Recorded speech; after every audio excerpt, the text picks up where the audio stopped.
Monsieur le secrétaire d'État, bonjour. Bonjour. Bienvenue en RDC. Merci d'accorder cette interview exclusive à Top Congo FM, première radio d'actualité dans le pays. La RDC, à l'opposé de beaucoup de pays africains qui se sont abstenus de condamner la Russie, qui a été co-auteur de la résolution condamnant l'agression de l'Ukraine à l'ONU. Un groupe d'experts des Nations Unies qui, depuis, par des informations que vous avez dit crédibles, établit la responsabilité du Rwanda. Alors, première question, est-ce que les États-Unis envisagent d'abord de parler de ce rapport aux Nations Unies et d'en tirer toutes les conséquences ensuite?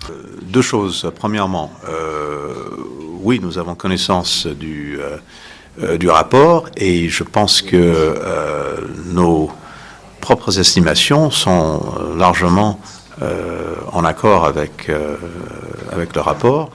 Et c'est tout à fait, effectivement, crédible. Et globalement, il faut une chose. Il faut qu'il y ait la paix pour les gens qui habitent le Congo de l'Est. C'est la première chose qui est absolument essentielle.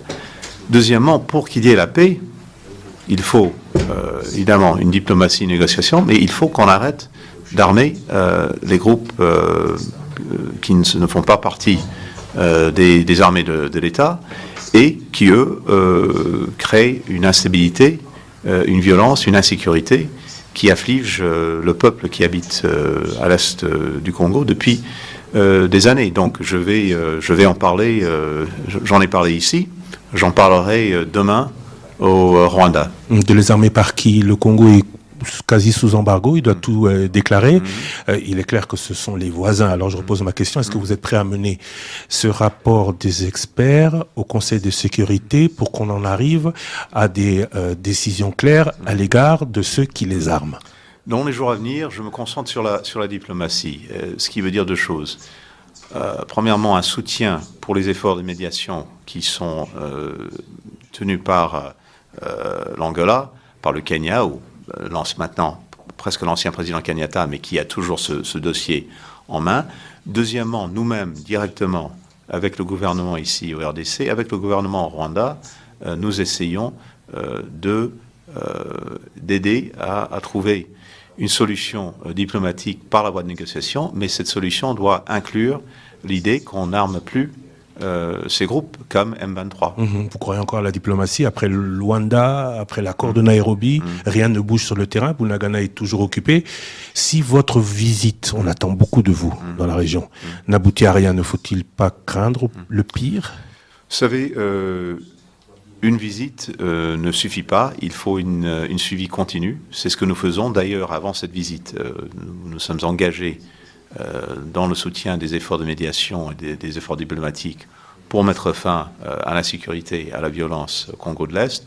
Ça continuera après cette visite. Mais pour moi, c'est important de pouvoir parler directement avec les chefs d'État, avec le président Tshisekedi ici, avec le président Kagame au Rwanda, et aussi les voisins.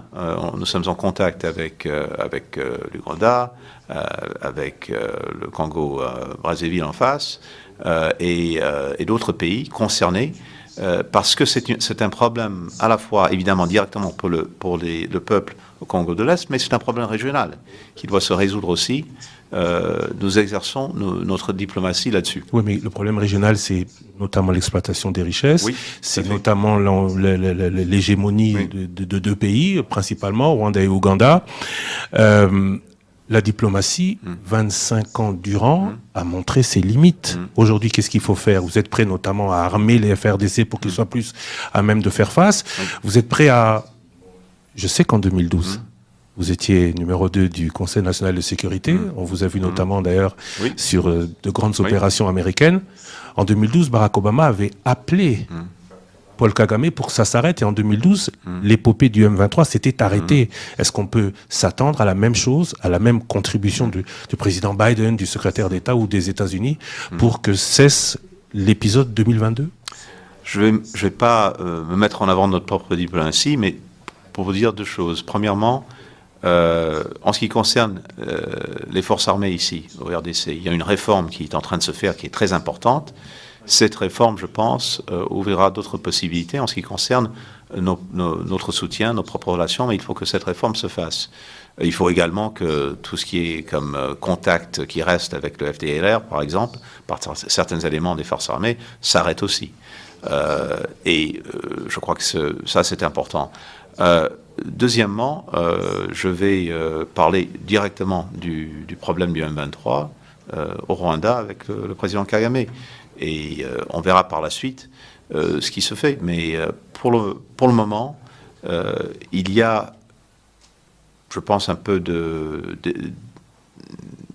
d'énergie dans cette diplomatie.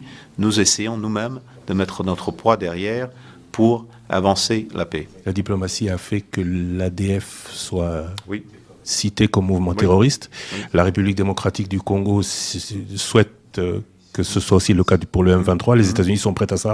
Vous savez, on a sanctionné dans le passé des leaders du M23. C'est un dossier qu'on regarde continuellement. Il n'y a pas de conclusion définitive, mais on a déjà sanctionné dans le passé des individus, des leaders du M23. On continuera à garder le dossier. Parlons MONUSCO, départ précipité demandé par la population après 25 ans sans résultat. Oui. Face à cette rupture de confiance, est-ce que l'agenda de retrait ne doit-il pas être accéléré? MONUSCO, nous sommes le premier donateur.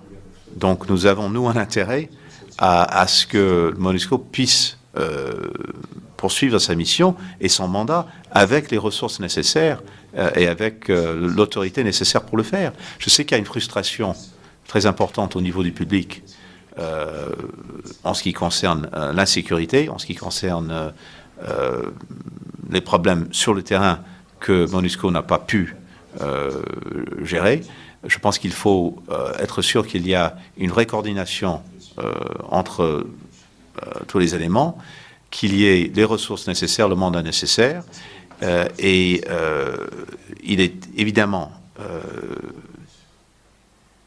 très difficile de voir des vies perdues à cause de conflits entre MONUSCO et les citoyens des deux côtés. Il faut que ça s'arrête, mais je pense que MONUSCO c'est très important, mais ça ne suffit pas. Parce que sans une ouverture diplomatique, sans une vraie négociation pour mettre fin à ce qui se passe et pour établir la sécurité, MONUSCO seul ne peut le faire. Il faut les deux choses en même temps. Élection générale pour la République démocratique du Congo, c'est l'année prochaine, en 2023, mais la CENI peut ne pas être prête. Vous avez rencontré le président Tshisekedi, vous avez aussi rencontré M. Denis Kadima. S'il n'y a pas de scrutin dans les délais, qu'est-ce que vous ferez? Pas d'hypothétique, mais j'ai évoqué ça avec le président, j'ai évoqué ça avec le président de la commission électorale aussi. Tous les deux m'ont confirmé que les élections auront lieu à temps et dans des conditions ouvertes, dans des conditions d'inclusivité. C'est très important, évidemment, pour la RDC, mais ça dépasse même la RDC. Nous sommes dans un moment de recul démocratique dans pas mal de pays à travers le monde. L'exemple que la RDC peut montrer avec des élections à temps qui sont vraiment inclusifs, ça peut avoir un impact à travers le continent et à travers le monde. C'est ce que nous attendons. Et je dois vous dire qu'avec les conversations que j'ai eues avec le président du pays et de la Commission, je pars avec quand même un peu de confiance que ça sera le cas. Lutte contre la corruption, pas d'entreprise américaine possible en République démocratique du Congo tant qu'il y a de la corruption, c'est ce que nous disait il y a quelques mois l'ambassadeur Hammer. Au cours de votre visite, vous avez aussi parlé business en RDC pour les entreprises américaines. Elles peuvent venir aujourd'hui, vous êtes satisfait du travail de la RDC, APLC, IGF et CNRF? Je pense qu'il y a une prise de conscience que la corruption, c'est un cancer qui attaque la démocratie, qui attaque le peuple congolais, et qui attaque aussi la possibilité d'investissement venant de l'extérieur. On a vu des démarches par le gouvernement qui sont positives à cet égard. Je les ai évoquées avec nos collègues. En même temps, reste du travail à faire, surtout dans la transparence du gouvernement, des contrats, etc. Mais je pense qu'il y a une démarche qui est en train de se faire. Il y a un lien direct entre cette démarche et la possibilité d'investissement. Mais par exemple, dans le secteur des minéraux critiques, nous avons maintenant établi un partenariat pour l'exploitation des minéraux. L'exploitation des minéraux par l'exploitation des êtres humains. Et ce que nous apportons à ce partenariat, c'est la possibilité justement de l'investissement. Ce que nous demandons, c'est que cette exploitation se fasse avec des valeurs très sûres en tête. Respect des travailleurs, respect de l'environnement, respect de la transparence. La RDC, je pense, va faire partie de ce partenariat. Je crois que c'est prometteur pour l'avenir. Donc, il y a moins de corruption, les entreprises américaines peuvent venir investir. RDC Pays Solutions, ça c'est ce que le Congo dit pour son maintien de l'écosystème avec sa forêt, mais financièrement il est peu soutenu. Récemment, il a lancé un appel d'offres sur son pétrole qui a fait couler beaucoup d'encre. Est-ce que vous êtes d'accord avec cet appel d'offres? Est-ce que le Congo peut exploiter son pétrole comme le font notamment l'Ouganda, qui a la même d'ailleurs source de pétrole que le Congo? L'Ouganda pourrait pomper le pétrole congolais. Vous êtes d'accord? Vous n'êtes pas opposé à cet appel d'offres? Vous accompagnez la RDC? On en a parlé. Et je vous dirais plusieurs choses importantes. Premièrement, nous, les États-Unis, nous avons une responsabilité très importante sur ce dossier du climat, pour deux raisons. Premièrement, aujourd'hui, nous sommes, hélas, le numéro 2 au monde après la Chine en ce qui concerne les émissions. Donc, on a une responsabilité. Voilà. Mais au niveau historique aussi, nous avons fait pour notre propre développement des choses que nous demandons maintenant à d'autres pays de ne pas faire.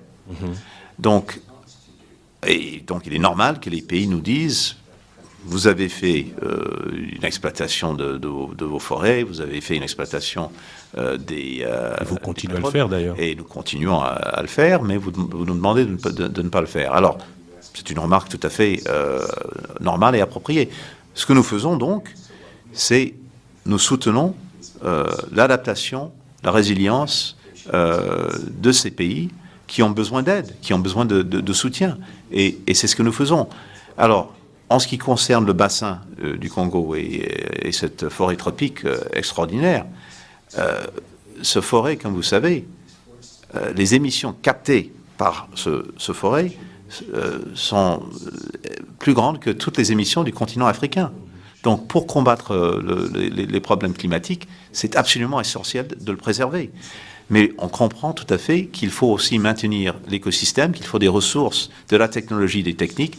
Nous nous sommes mis d'accord hier avec le gouvernement d'établir immédiatement un groupe de travail qui puisse à la fois assurer que protection du forêt et en même temps assurance que les ressources nécessaires pour la RDC, non seulement de protéger l'écosystème, de protéger la forêt, mais aussi de créer l'opportunité économique pour le peuple congolais, soient en place. Il y a déjà un engagement de la communauté internationale pour la RDC de plusieurs milliards de dollars dans cette direction.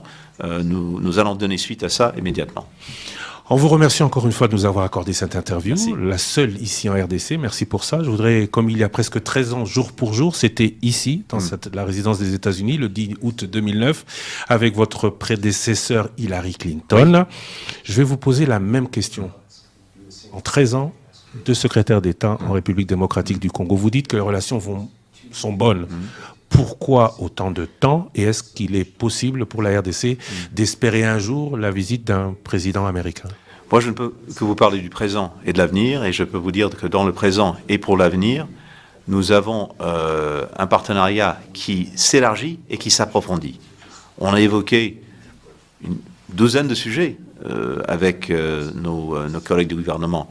J'ai vu la société civile, j'ai vu des jeunes remarquables, qui sont dans un concours pour des projets informatiques pour les élections, pour informer le peuple congolais dans les élections pour l'année prochaine. Donc, pour moi, dans le présent, c'est un partenariat qui est important et qui va devenir encore plus important dans les années à venir. Monsieur le secrétaire d'État, thank you very much. Je vous remercie. Merci Merci surtout beaucoup. d'avoir fait cette interview, d'avoir accepté de faire cette interview en français. Merci.